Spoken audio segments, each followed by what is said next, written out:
예수님께서 성전으로 들어가셨습니다. 많은 사람들이 예수님께로 모여들었습니다. 예수님은 앉으셔서 사람들에게 말씀을 가르치셨어요. 이때 서기관과 바리새인들이 음행 중에 잡힌 한 여자를 예수님 앞으로 끌고 나왔습니다. 이 여자는 간음 현장에서 체포되어 끌려왔으니 여러분 그 행색이 어땠을까요? 옷 매무새가 제대로 되어 있을 리 만무하죠.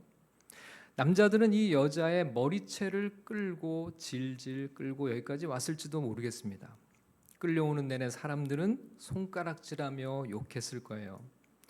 길에서 흙먼지를 뒤집어 쓰고 머리는 헝클어지고 옷은 제대로 걸치지도 못한 채 극도의 공포심과 수치심에 벌벌 떨고 있었을 것입니다.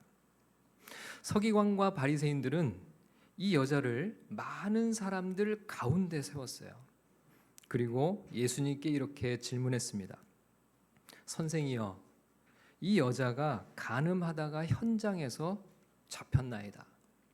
모세는 율법에 이러한 여자를 돌로 치라 명하였거니와 선생은 어떻게 말하겠나이까? 율법에 따르면 이런 여자는 돌로 쳐 죽여야 한다고 되어 있는데 선생의 생각은 어떻습니까? 라고 물었습니다. 율법의 전문가를 자처하는 서기관과 바리새인들이 예수님께 이렇게 질문한 이유가 뭘까요? 여러분 8절을 보면 이렇게 되어 있어요. 8절 말씀을 같이 읽어보겠습니다. 시작. 그들이 이렇게 말함은 고발할 조건을 얻고자 하여 예수를 시험함이로라. 예수께서 몸을 굽히사 손가락으로 땅에 쓰시니. 여기 보면요, 이들은 누구를 고발할 조건을 얻으려고 했다 이렇게 되어 있어요. 누구를 고발할 조건일까요? 예수를 고발할 조건입니다.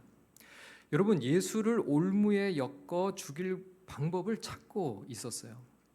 요한복음 5장 18절 말씀을 한번 읽어보겠습니다. 시작. 유대인들이 이로 말미암아 더욱 예수를 죽이고자 하니 이는 안식일을 범할 뿐만 아니라 하나님을 자기의 친아버지라 하여 자기를 하나님과 동등으로 삼으심이로라. 유대인들은 예수를 죽이려고 했어요. 왜요? 안식일을 범하고 자기를 하나님과 동등으로 삼는 수용할 수 없는 죄인이라고 여겼기 때문입니다. 한마디로 말해서 예수는 율법을 폐기하고 스스로를 하나님의 아들이라고 자처하는 매우 위험하고 불손한 사람으로 생각했던 거죠. 여러분, 율법의 핵심인 10계명을 보면 제3계명엔 하나님의 이름을 망령되이 일컫지 말라고 되어 있어요. 4계명에서는 안식일을 기억하여 거룩히 지키라고 되어 있죠. 그러나 여러분, 예수님은요, 안식일에 병자를 고치세요. 예수님께서 안식일에 병자를 고치시는 데는 다분한 의도가 보입니다. 여러분, 이 요한복음의 앞에 보면 예수님께서 38년 동안 병으로 고생하던 한 사람을 고쳐주세요. 근데 언제 고쳐주시냐면 안식일에 고쳐주십니다. 여러분, 사실 38년 동안 만성적인 질병을 앓고 있는 사람이었어요. 그렇게 시급한 환자가 아니었습니다. 월요일로 미루어도 돼요. 다음 주로 미루어도 됩니다. 그럼에도 예수님은 안식일 그를 고쳐주셨고 앉아있던 자리를 들고 가라고 명하시죠. 이런 예수의 의도된 행동이 유대교 지도자들을 자극합니다. 하나님을 자기의 친아버지라고 하며 그 이름을 망령되이 일컬어 신성 모독의 죄를 범한 것도 유대인들이 받아들이기 어려운 부분이었어요. 자, 지금 서기관과 바리새인들은 10계명에 간음하지 말라는 제7계명을 어긴 여자를 예수 앞에 데리고 나왔습니다. 그동안 예수가 보인 행태나 그가 가르친 내용을 종합했을 때 예수는 분명히 이 간음한 여자를 향해서도 죽이지 말라고 말할 것이 분명하게 예상이 됐어요. 자, 그렇다면 수많은 사람 앞에서 예수는 10계명의 7계명인 간음하지 말라는 율법도 스스로 무시하는 결과를 드러내게 되겠죠. 많은 사람들은 예수를 그리스도라고 따르고 있었습니다. 서기관과 바리새인들은 예수를 율법을 폐기하고 신성을 모독하는 자로 몰아 죽일 계획을 갖고 있었어요. 다시 질문합니다. 선생이여, 이 여자가 가늠하다가 현장에서 잡혔나이다. 모세는 율법에 이러한 여자를 돌로 치라 명하였거니와 선생은 어떻게 말하겠나이까? 자, 이제 예수님이 대답할 차례입니다. 모든 사람들이 예수님의 입을 쳐다보고 있습니다. 그러나 예수님은 아무 말씀도 없이 몸을 굽히시고 손가락으로 땅에 무언가를 쓰셨어요. 여러분, 땅에 무엇이라고 쓰셨을까요? 여러분, 다양한 추측이 가능하지만 여러분의 상상에 맡기겠습니다. 아는 사람은 아무도 없어요. 자, 예수님이 아무 대답이 없으시자 서기관과 바리새인들이 재차 예수님께 묻습니다. 아마도 서기관과 바리새인들은 드디어 예수가 올무에 걸려들었다고 여기며 속으로 쾌재를 불렀을지 모릅니다. 이때 예수님께서 자리에서 일어나세요. 그리고 딱 한 말씀을 하셨습니다. 뭐라고 말씀하셨죠? 너희 중에 죄 없는 자가 돌로 치라. 너희 중에 죄 없는 자가 돌로 치라. 예수님은 이 말씀을 하시고서는 다시 몸을 굽혀 손가락으로 땅에 무언가를 쓰셨습니다. 순간 정적이 흘렀어요. 조금 전까지만 해도 가늠한 여자를 한가운데 세우고 무섭게 흥분해서 정죄하던 이들 가운데 침묵이 흐릅니다. 그 다음 어떤 일이 벌어졌을까요? 자, 오늘 본문 9절 말씀입니다. 시작. 그들이 이 말씀을 듣고 양심의 가책을 느껴 어른으로 시작하여 젊은이까지 하나씩 나가고 오직 예수와 그 가운데 섰는 여자만 남았더라. 사람들은 예수님의 말씀을 듣고 양심의 가책을 느끼기 시작했다고 성경이 기록하죠. 불과 조금 전까지 여자를 정죄하며 금방이라도 돌로 쳐 죽일 것 같은 무서운 기세를 보였던 이들이 하나씩 자리를 떠납니다. 여러분, 사실 모든 인간은 다 알고 있어요. 자기 자신이 얼마나 더러운 죄인인지, 얼마나 파렴치하고 사악한 죄인인지, 자신은 죄 덩어리라는 것을 누가 알까요? 자기는 압니다. 그런데 다른 사람의 죄와 허물을 들추고 정죄하고 비난하면서 우리는 착각에 빠져요. 다른 사람을 정죄하면서 스스로를 의롭다고 여기는 착각에 빠집니다. 다른 사람을 향해 정의를 외칠 때 자기가 정의로운 줄 알아요. 예수님은 여인을 정죄하는 자들을 향해 그들의 위선을 고발하고 계십니다. 사람들은 양심의 가책을 느끼고 자리를 떠났어요. 예수님과 여자만 남았습니다. 예수님은 다시 일어나셨어요. 그리고 여자에게 말을 건넵니다. 여자여, 너를 고발하던 그들이 어디 있느냐? 너를 정죄한 자가 없느냐? 여인이 대답합니다. 주여, 없나이다.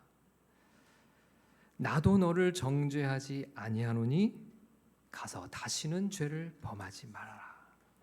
예수님이 이렇게 말씀하시고서 여자를 돌려보냈습니다. 여기까지가 오늘 우리가 읽은 본문의 내용이죠. 자, 그런데 여러분, 이 이야기에서 좀 석연치 않은 부분이 있어요. 혹시 여러분 중에서도 이 말씀을 쭉 따라오면서 그 의문을 품으신 분이 있을지 모르겠습니다. 여러분, 성경을 보면 서기관과 바리새인들은 이 여자를 음행 중에 잡힌 여자라고 했고 간음하다가 현장에서 잡혔다고 말했어요. 그럼 그 현장엔 이 여자 말고 또 누가 있었을까요? 당연하죠. 당연히 상간남이 있었겠죠. 그런데 그 남자는 어디를 가고 왜 이 여자만 끌려왔을까요? 여러분, 서기관과 바리새인들이 언급한 율법을 보면 간음한 남자와 간음한 여자를 함께 죽이도록 명령하시거든요. 자, 레위기 20장 10절 말씀을 같이 읽어보겠습니다. 시작. 누구든지 남의 아내와 간음하는 자, 곧 그의 이웃의 아내와 간음하는 자는 그 간부와 음부를 반드시 죽일지니라. 자, 여기 보면 간부와 음부, 즉 남자와 여자를 반드시 죽일지니라고 되어 있죠. 그러니까 지금 이 현장에는 음부는 와 있는데 간부가 없는 거예요. 율법대로 하면 현장에서 남자도 함께 잡아 이 자리로 끌고 왔어야 합니다. 여러분 신명기 22장 2절에도 같은 명령이 나오거든요. 읽어보겠습니다. 시작. 어떤 남자가 유부녀와 동침한 것이 드러나거든 그 동침한 남자와 그 여자를 다 죽여 이스라엘 중에 악을 제할지니라.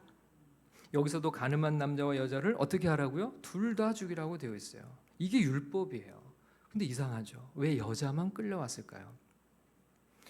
여러분 다양한 추측이 가능하지만 한 가지 가능한 상상 가운데 하나는 서기관과 바리새인들이 놓은 덫에 이 여자가 걸려들었을 수 있다는 거예요.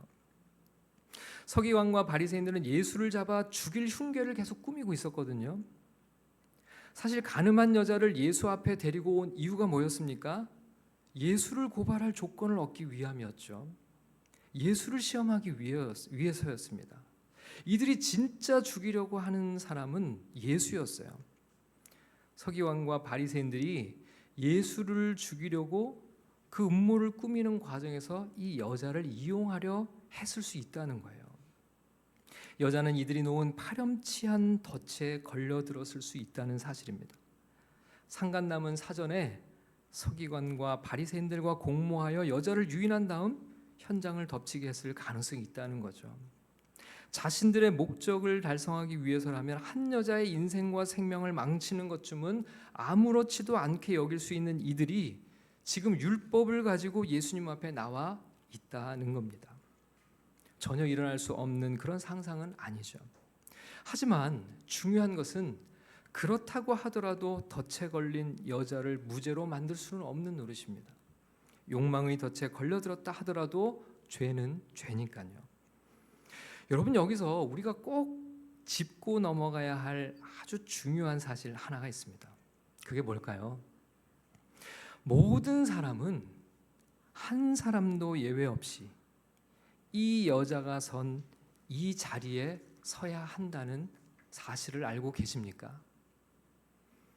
너무나 수치스럽고 공포스러운 이 자리에 우리도 서야 한다는 사실을 알고 계시나요? 로마서 14장 10절 말씀을 우리 다 같이 함께 읽겠습니다. 시작. 네가 어찌하여 내 형제를 비판하느냐 어찌하여 내 형제를 업신여기느냐 우리가 다 하나님의 심판대 앞에 서리라. 성경이 뭐라고 말씀하고 있습니까? 우리가 어디에 설 것이라고요? 우리가 다 하나님의 심판대 앞에 서리라고 말씀하셨어요. 고린도후서 5장 10절 말씀 함께 읽겠습니다. 시작. 이는 우리가 다 반드시 그리스도의 심판대 앞에 나타나게 되어 각각 선악간에 그 몸으로 행한 것을 따라 받으려 합니다. 우리가 반드시 예외 없이 누구나 다 그리스도의 심판대 하나님 앞에 서게 될 것이다.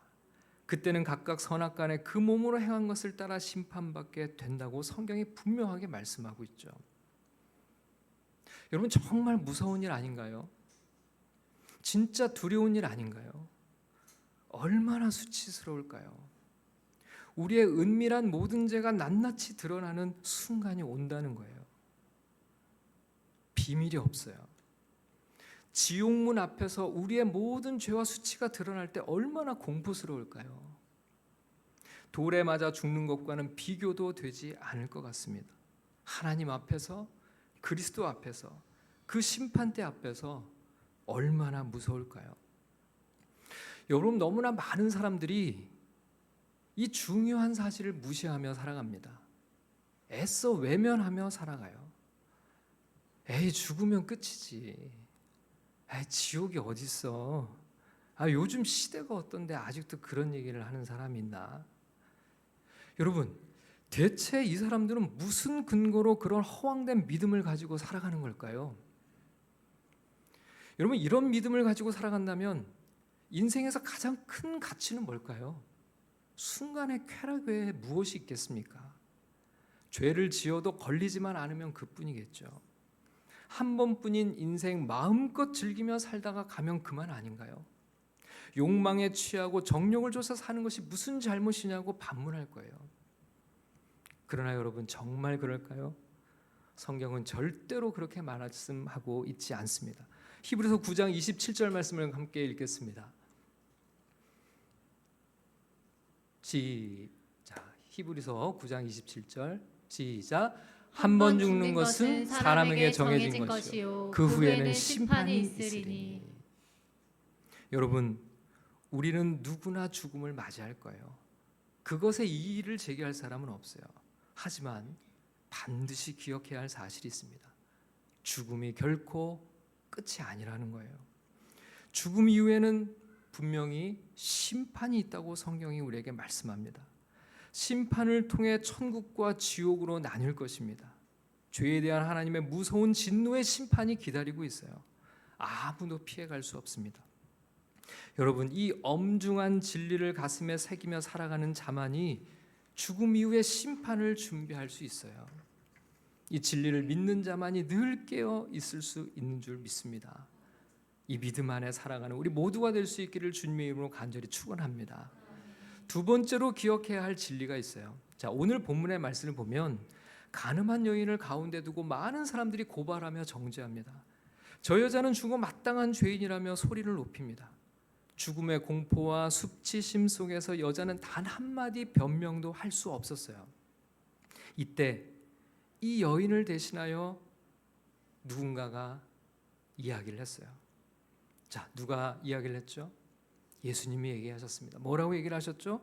너희 중에 죄 없는 자가 먼저 돌로 치라. 그러자 어떤 일이 벌어졌습니까?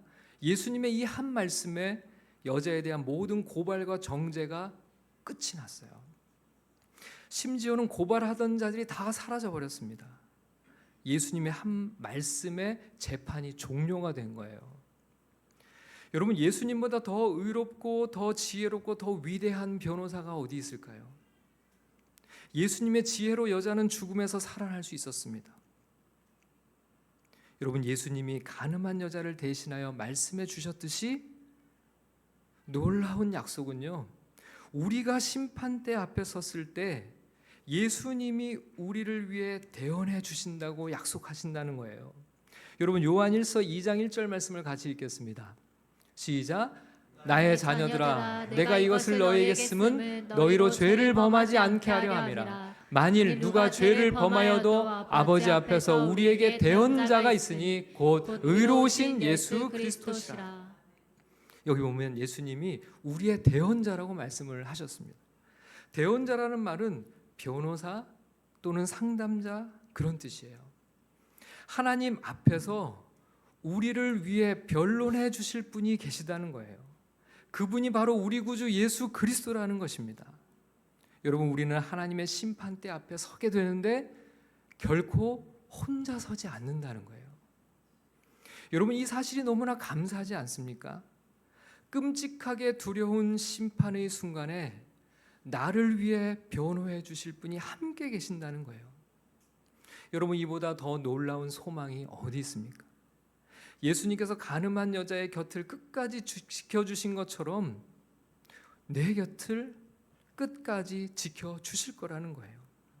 최고의 변호사 되신 예수님이 나를 대신해 말씀해 주시고 내 곁을 지켜주시고 나를 위해 변론해 주실 거라는 거예요. 더군다나 예수님은 십자가에서 우리의 죄를 대신하여 죽기까지 하셨습니다. 예수님은 대언자일 뿐만 아니라 우리의 죄를 속죄하시기 위한 대속의 제물이 되셨어요. 예수님께서 우리의 죄값을 대신 치르신 그분의 은혜 때문에 우리는 이미 무죄를 선고받았다고 성경은 말씀하고 있습니다.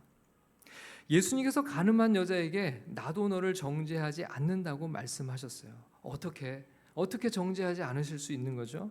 예수님께서 이 여자의 죄를 대신하여 십자가 위에서 죽으실 것이기 때문이죠. 죄 없으신 하나님의 아들이 죄인을 위해 죄의 형벌을 대신 감당하실 것이기 때문이죠. 더 이상 이 여자는 죄책감을 지고 살아갈 필요가 없습니다. 왜요? 예수님이 죄를 대신 감당하셨으니까요. 여러분, 이 여자의 죄는 이제 해결이 된 것입니다. 예수님께서 다 해결해 주셨어요. 더 이상 죄책감을 지고 살아가지 않아도 됩니다. 다만 그 은혜에 감사하며 새로운 인생을 살아가면 되는 것이죠.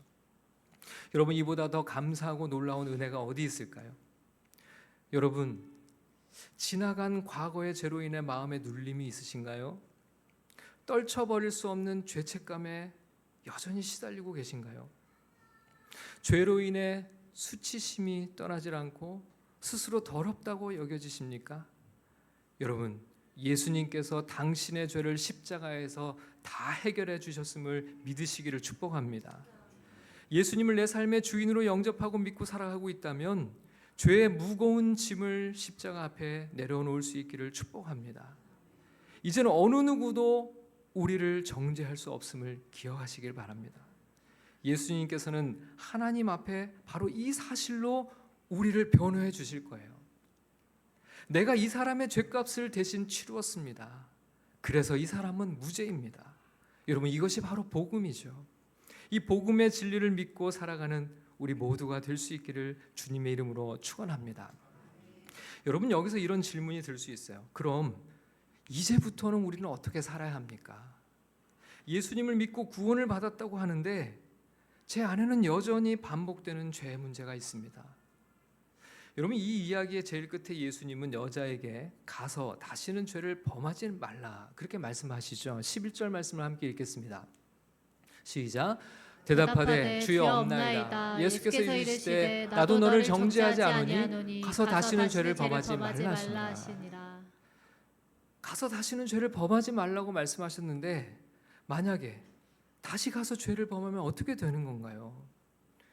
여러분, 우리 안에는 이런 고민이 있지 않습니까? 늘 반복되는 죄, 여전히 버리지 못한 죄, 늘 넘어지고 무너지는 내 자신을 발견할 때가 얼마나 많은가요? 그럼 어떻게 되는 거죠? 여러분, 여기에 중요한 진리가 있어요. 여러분, 이 말씀에서 예수님께서 하신 말씀의 순서를 눈여겨보시기를 바랍니다. 중요한 것은 순서예요. 은혜의 약속이 먼저 주어졌습니다. 명령은 그 다음이에요. 나도 너를 정죄하지 아니하노니가 가서 다시는 죄를 범하지 말라 보다 앞에 있습니다. 여러분, 이 순서가 바로 복음이에요. 예수님은 우리에게 은혜를 먼저 선언하셨습니다. 나는 너를 결코 정죄하지 않을 것이다. 로마서 8장 1절 말씀을 함께 읽겠습니다. 시작. 그러므로 이제 그리스도 예수 안에 있는 자에게는 결코 정죄함이 없나니. 결코 정죄함이 없나니. 주님은 분명하게 우리에게 약속하셨어요.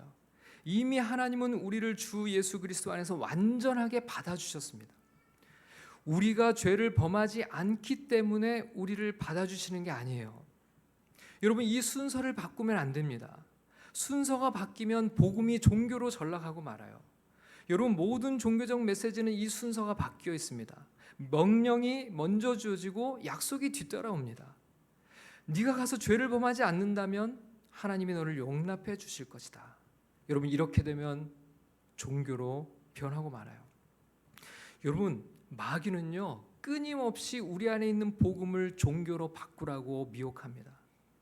그러나 순서를 바꾸는 순간 우리는 절망 가운데 빠지고 말아요.